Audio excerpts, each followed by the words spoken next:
Hello, my name is Peyton and I'm here today to teach you about PECS. So PECS stands for Picture Exchange Communication System. I have a little example of the schedule here. It's just little pictures on here with a little Velcro on the back. This is schedule 1, as well as I have a rewards one here. And the PECS binder. So it's a system that's meant to help students communicate. For a lot of students, it is their voice. PECS is good for any student with communication struggles.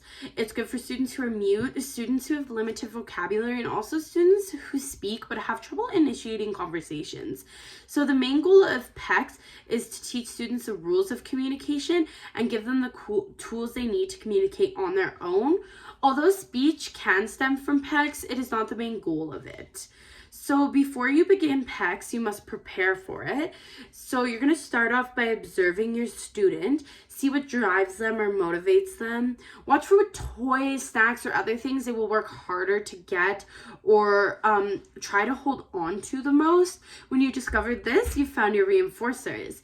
Then you must prepare your materials. So you're going to have pictures that correspond to your reinforcers, such as, here are some of mine. We got some fruit snacks, some blocks, some fish crackers, the light bright, stuffed animals, just anything they might like on there. Again, the ones that you did discover specific for your student will work best. You're going to start to make picture cards that correspond to your reinforcers. They must have a picture and a clear label. We like to have a label just so everybody on the team understands that's what it's referred to and that's what it's called. So it's just consistent throughout. You're going to laminate everything so that it's durable and put Velcro on them. There should also be a binder like so with a scented strip. Again, like so. It's removable there. All the picture cards should, in my opinion, should have the soft side of the Velcro on it, and the binder should have the rough, just because I find the soft side is softer on people's skin, their fingers, so it's a little bit nicer that way. The binder keeps everything organized, and the students can take it anywhere with them. The environment must also be set up before you start.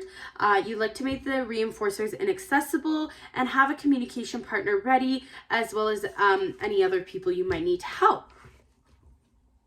So there's 6 phases to PECS. The first phase is how to communicate. The second phase is distance and persistence. The third page is picture discrimination. The fourth phase is sentence structure.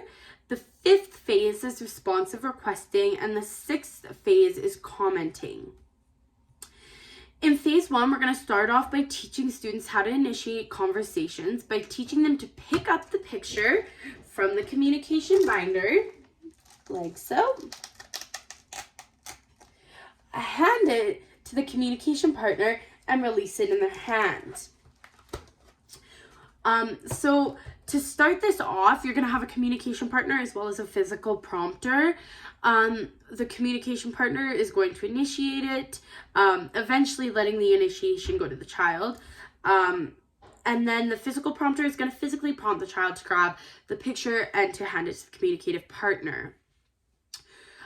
When they do hand it to the communicative partner, they receive the reinforcer, receive a reinforcer. By the end of phase 1, they should be initiating it themselves.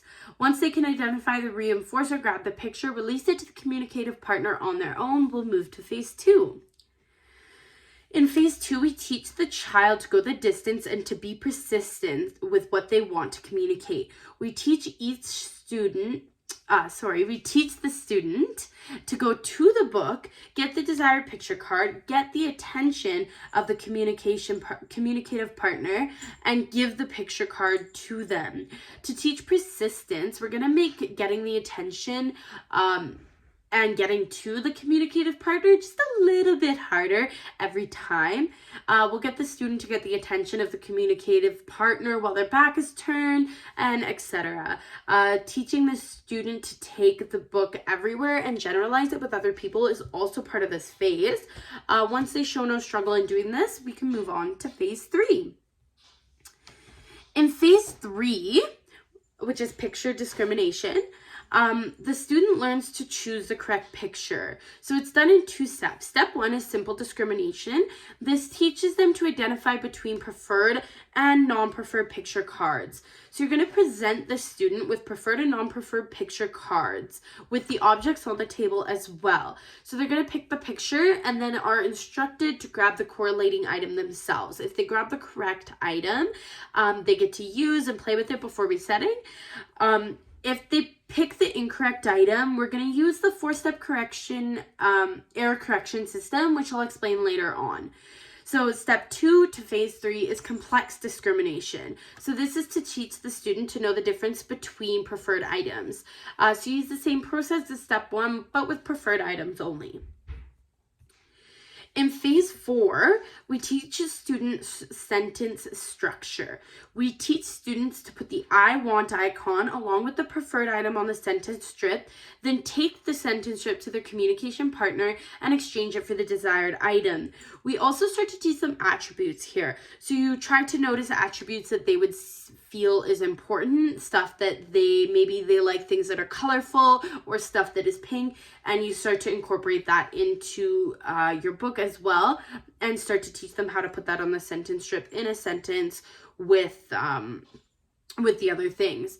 Once they've mastered this, we can start to try and teach them how to say the sentence, if that's a possibility for the student you're working with.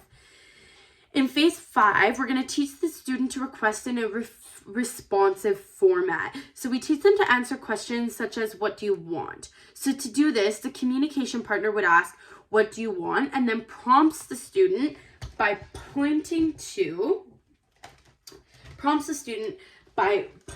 the picture board. And as it goes on, the prompt will get further and further from the question until the student does not need a prompt and does it independently. So during this phase, we want to ensure the student maintains spontaneity as taught before. And by the end of this phase, the student should be answering questions and requesting things spontaneously. In phase 6, the student learns commenting. Unlike before, the reward is social instead of tangible. So we teach them to use the sentence strip to say what they would like to say, including attributes. Now, the 4-step error correction method that I talked about before, it starts with step 1, model. So get the student to look at the correct picture. Step 2, practice. Prompt the student to exchange the correct picture. Step 3, switch. So distract the student by turning the binder away or switching to a known task. And then step 4 is repeat, and we'll entice again and try again. By the end of the 6 phases, the student should be able to make spontaneous requests and comments, use attributes. They should be able to communicate quite fully with their PECS binders. If a student is ready to transition from PECS, they'll let you know with their actions, and you'll know when it's time for them, if that time ever comes for them. Again, the point of PECS is to communicate, not to speak. So if they're communicating fully with the binder, we have reached our goal. Last but not least, it's important to ensure the student has their binder in all settings, as it's their voice. It's how they communicate with people. So I hope you learned lots from my presentation, and I thank you for watching.